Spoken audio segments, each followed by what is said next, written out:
ក្រសួងរៀបចំដែនដីនគររូបនីយកម្មនិងសំណង់ក្រសួងវប្បធម៌និងវិចិត្រសិល្បៈរដ្ឋបាលខេត្តសៀមរាបអាជ្ញាធរជាតិអប្សរាអាជ្ញាធរពាក់ព័ន្ធ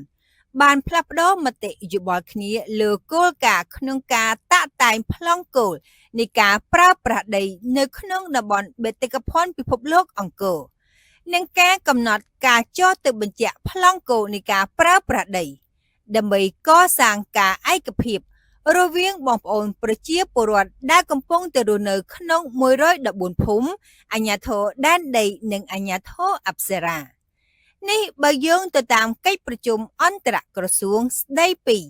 ការរៀបចំប្លង់គោលនៃការប្រើប្រាស់ដីនៅតំបន់បេតិកភណ្ឌពិភពលោកអង្គរនាទីស្តីការក្រសួងរៀបចំដែនដីនគររូបនីយកម្មនិងសំណង់